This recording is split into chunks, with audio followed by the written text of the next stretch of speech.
Bienvenue dans ce nouvel épisode de La Luzerne et vous, le 14e en l'occurrence.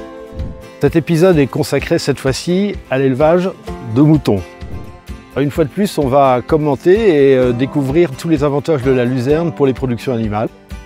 Oui, il s'agit aujourd'hui de brebis en label rouge, bio et agneaux de Siston. Et pour nous en parler, nous allons être reçus par François Monge. Je fais de la luzerne pour nourrir les agneaux, mais aussi pour nourrir les brebis. La luzerne a de la protéine, donc ça équilibre la ration. Je produis aussi mes céréales. Quand je dis céréales, c'est l'orge, pour l'alimentation des agneaux et pour l'alimentation des brebis. Et ça permet aussi d'avoir de la paille. Comme je suis en bio, j'essaye d'être le plus possible autonome. Justement, l'autonomie, c'est très important dans un élevage pour maîtriser les coûts et puis surtout aussi pour savoir ce que vous donnez précisément à vos animaux.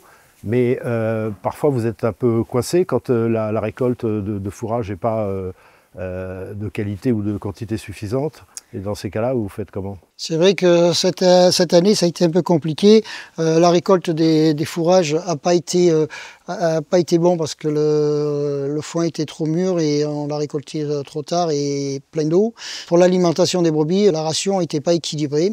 Donc il a fallu que j'achète de la luzerne déshydratée, où là, quand on achète de la luzerne déshydratée, on est sûr de la ration, de l'équilibre, des vitamines, et la régularité du produit est excellent et toute l'année. Donc là, ça m'a permis de rééquilibrer la ration autant pour les brebis, pour équilibrer avec le grain, pour produire du lait, et autant pour les agneaux, pour que l'état d'engraissement soit au summum, et la vitesse de croissance aussi, parce qu'effectivement, les protéines sont là, et ça permet que les agneaux s'engraissent rapidement. La luzerne déshydratée, en l'occurrence, là, c'est de la sécurité et de la performance. C'est ça, c'est la sécurité, de la performance. Et quand on a un peu de chance aussi, si le prix est bon, comme cette année c'est le cas, c'est excellent pour tout, quoi. Et c'est vrai que la luzerne déshydratée aide aussi pour la vitesse de croissance, parce que en bio avec ma luzerne, je mets peut-être un peu plus de temps. Donc on est gagnant un peu sur tous les fronts. Les producteurs de luzerne ont conduit une expérimentation sur les années 2023-2024 au lycée agricole de Saint-Affrique, donc qui est situé en Aveyron, qui est la région de production du Roquefort, qui est l'un des fromages de brebis les plus connus. Et cette expérimentation a consisté à comparer des brebis qui consomment un régime classique à partir d'ensilage de maïs, ensilage d'herbe, à d'autres brebis qui ont consommé la même chose, mais auxquelles on a ajouté dans leur régime de la luzerne déshydratée.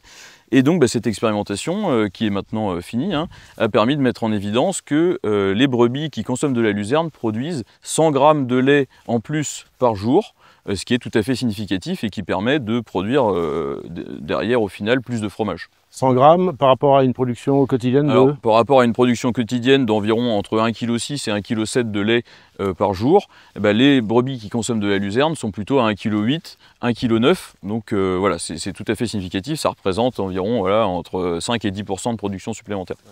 Merci beaucoup Honoré. Merci à vous.